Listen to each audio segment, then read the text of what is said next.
Puhas selgelt nägemine ilma isiklike emotsioonideta. Täna valutan ma südant inimeste pärast, kes on jäänud kinni tunnetustasandile, kus selgelt nägemine, tunnetamine, tajumine kahjustab neid endid. Teisi tervendades ei tohi neid tervendada enda energia arvelt. Selleks on universumis palju erinevaid sagedusi, mis on kanaldajatele ja tervendajatele kättesaadavad ja erinevateks eesmärkideks kasutamiseks antud.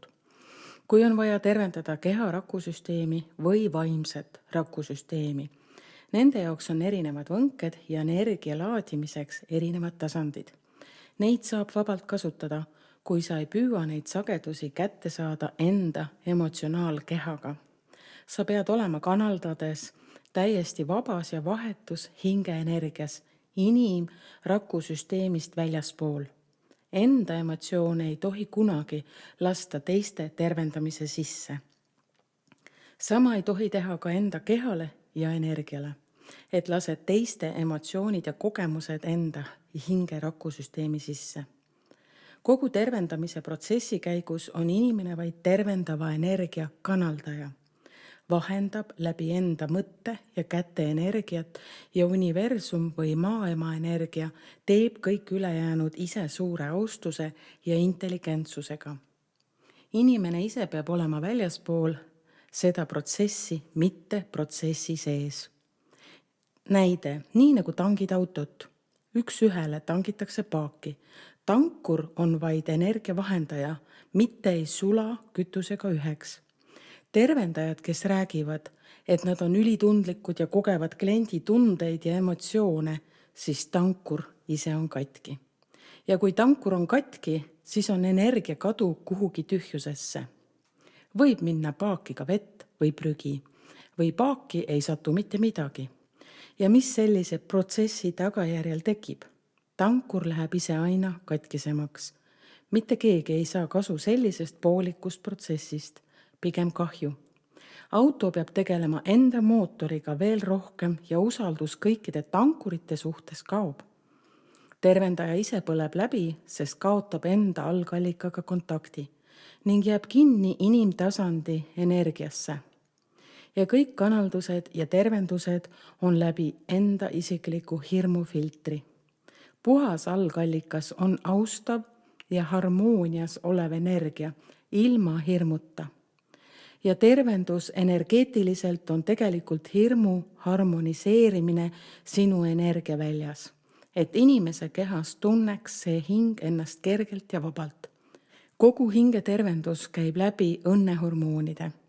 Kui aga laod peale hirmu, siis keha ei tervene, vaid haigestub nii füüsiliselt kui ka vaimselt veel rohkem. Inimtasand toetub suures osas hirmuenergiale. Kui enda kehale anda pikka aega valesid signaale ehk teiste emotsioone, siis keha rakumälu annab alla. Ta üritab võtta seda teiste rütmi enda omaks, üritab teha selle enda normaalsuseks ja hakkab tootma ise enda kehaga seda, mida teises inimeses tervendad. Ja teiste diagnoose ja vaimseid probleeme on seinast seina. Ja kui sinu keha saab ühe päeva jooksul äärmuslikke signaale, siis see info on tema jaoks hävitav. Ükski keharakusüsteem ei suuda seedida äärmuslikke energiaid. Signaalid peavad olema puhtad, täpsed ja selgelt mõistetavad.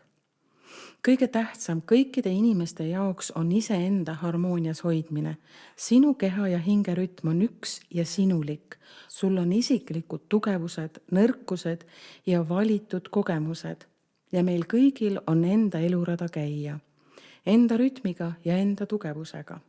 Iga indiviid peab hoidma enda energiat puhtana, armastama ennast õnnelikuks ja siis saab olla tugev tankur kõigi teiste jaoks, nii nagu eraelu ja tööelu ei tohi segamini ajada. Sama ei tohi teha ka teiste energiatega, muidu on läbipõlemine elus iseendana kiire tulema. Kaotad tegeliku elu sihi ja kõnnid sihitult ringi. Muidu juhtub inimesega see, et ta tahab WC-s süüa teha ja köögis magada, sest keha enam ei adu mitte mingeid enda piire Igal energial on oma rütm ja kui kaotame oma isikliku rütmi, siis ei mahu iseenda maailma. Meie mikromaailm on kadunud ja ulbime lõputus makromaailmas ringi ning ei leia enam ennast ise sealt ülesse. Kütus jookseb maha ja meie enda energia koos sellega. Ja inimese meel, ka 7. meel, ei ole kohalolus. Inimene teeb kõike ja samas mitte midagi, jookseb pea laiali otsast sihitult ringi. Elu jookseb temast mööda, hoiab enda keha elamise piiril, aga tegelikult ei ole elavas energias ega ka kohalolus. Teeb elus kõike kohustusest, aga ei naudi mitte midagi. Iga tunne ja teise mõte loksutab ta kaugele makromaailma avarustesse. Ja mõned hinged on valinud just seda kogeda, aga siis ei tohiks kanaldada ja tervendada, sest maa peal elava inimese jaoks on see tankur katki ja tema valitud kogemused jäävad kogemata. Nii et hoidke enda isiklik keha ja hinge energia täielikus harmoonias, olge enda eluteel, armastage ennast õnnelikuks ja peamine, pea peab olema selge ja süda kerge. Selget kanaldamist ja kerget tervendamist. Mina tänan südamest selle loo kuulamise eest.